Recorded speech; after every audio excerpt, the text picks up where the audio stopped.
So, being honest here, I got aboard the whole Splatoon train a little late, as in fact, I was still on the fence until I had watched Choco Conroy's Let's Play on the first game back in 2016. But even then, I didn't get that game until later, and in fact, I didn't get a Switch until July last year, and even then, I didn't get the second game until around September. So when I actually got invested into the game, I sort of assumed I'd never get to fully experience a Splatfest, as the final, in quotation marks, Splatfest had happened several months before I'd even moved in to Ink Optimus Square. So when Nintendo announced they would be doing a rerun of a Halloween-themed Splatfest, I was intrigued, as I would finally be able to experience a side of Splatoon I thought I wouldn't be able to. But even then, I was a little worried that this one wasn't going to be a global Splatfest, as I had first learned of the upcoming event from in-game posts from other players, and nowhere else, as I'd assumed I would have heard from it, like, from other sources, not from other players. But before I continue, I should mention that we don't really care about Halloween much here in Australia. Shopping centres around here usually have more Christmas decorations in stock than Halloween ones. Hell, it's not too far-fetched to see Christmas decorations hung up in shopping centres around the later half of October here. But wanting to be sure, I searched around for the Nintendo Twitter account for my region, and as I scrolled down their tweets, I found relief as the Splatoween event was going to be a global Splatfest.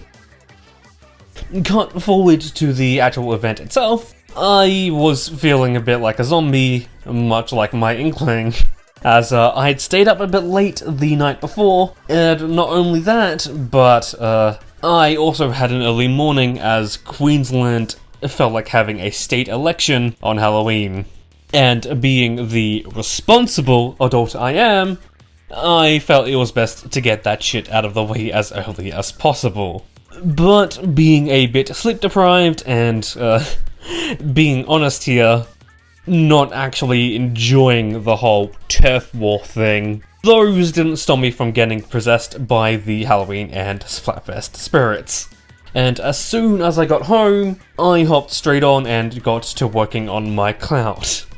Spending the next few hours jamming out, and also giving myself one hell of a hand cramp as I main the Octobrush. Although, let's go back to the whole point about me not enjoying the mode of turf war. Ever since getting a little too invested in Splatoon 2, I found that I actually enjoy the ranked modes way more than turf war. And, like, even the modes of turf war I don't really like Splat Zones and Clam Blitz on some maps. Although, that being said, I guess you could say that Splat Zones is just a spicier turf war, I suppose. But that aside, I recently found out that Splat Zones is actually a pretty decent way to test out new weapons. Since started using the Splattershot Pro, and it is a interesting mode to do. The biggest reasons I sort of dislike Turf War is because I kind of feel like only the final 30 seconds of a match matter, as your team could easily be leading in the first 2 minutes, but then have the rug pulled out from under you in the final few seconds just because. Now, you might say that ranked modes is somewhat similar, but depending on the specific mode, even the first few seconds of a match can matter. Not to mention the whole thing of ranked modes, they can be over in like a snap, as sometimes you just come across players that are just like much better than you. Now, this comparison isn't going to make total sense, but it's like the best thing I could come up with. I found that Turf Wars and the ranked modes are like levels in a speed game. Clan Blitz, Splat Zones, Rainmaker, and Tower Control are like the standard levels, and then Turf Wars is an auto-scroller. Specifically one you can't skip in like any matter. There's like no skips for that shit. I mean, sure, there are strategies for those levels, but if you mess up near the end and you're taken back to near the beginning, you've essentially wasted that time, and you're now in the red. That's the same sort of feeling I get when my team has been leading in a match of Turf Wars, but then we just end up losing near the end just because my team lost their shit, or for some reason the other team just got off their asses. Another reason I don't really enjoy Turf Wars is because of where I live, and specifically the time zone it has, as there's only a difference of an hour between AST time and JST time, and you'll best believe that there is a whole lot of overlap with that fact with the times that I want to play and when the Japanese want to play. And I mean, I'm not exactly complaining, as that does make for great practice, but constantly getting curb stomped by players leagues better than you doesn't exactly make progress easy. Now, you might be saying that Turf Wars doesn't have a ladder to climb, but for some reason I've found that the most toxic plays tend to gravitate towards Turf Wars. Not sure why. Which again is another reason I don't enjoy that mode all that much. In fact, I've sworn against even thinking about doing Turf Wars past midnight, as that's like the time when the most toxic type of people play.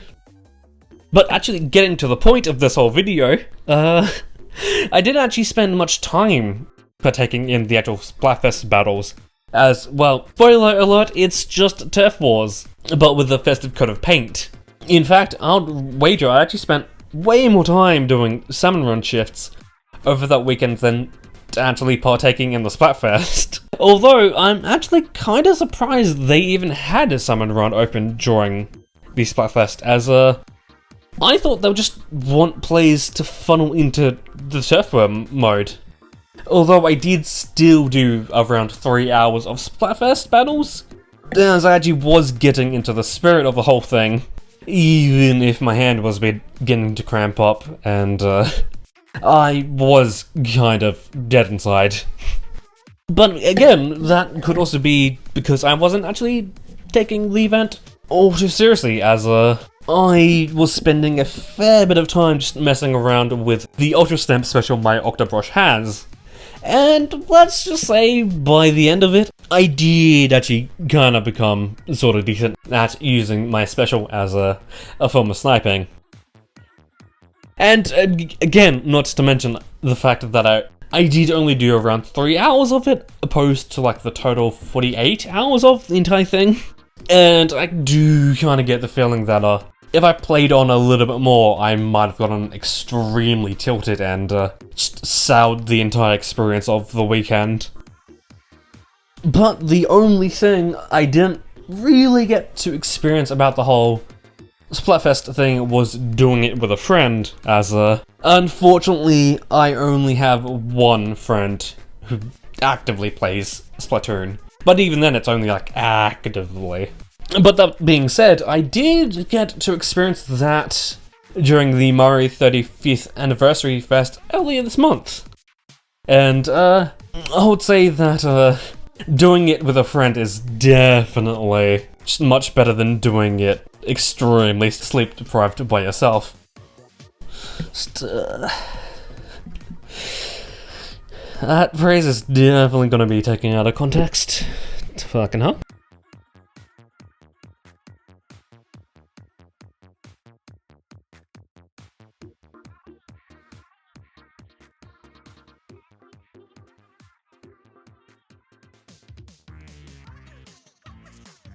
Now, even if Team Trick did end up losing, I will say that I did in fact enjoy most of the weekend. Although again, that is kind of just due to the whole fact that I was doing Salmon Run instead.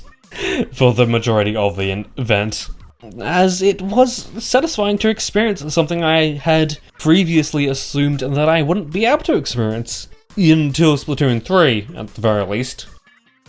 In fact, I'm sort of hoping that there's more Splatfest reruns coming this year, as perhaps now I've partaken in not only one, but two of them, maybe I should aim to be a part of the winning team and get to experience what winning a Splatfest is like.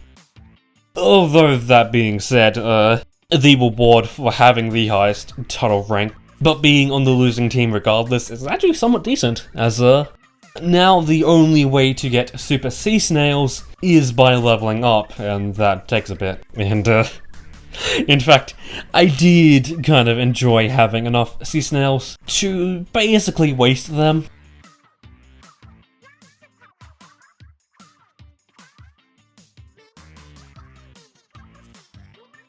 And, not entirely sure how to end off this video, so just fuck it.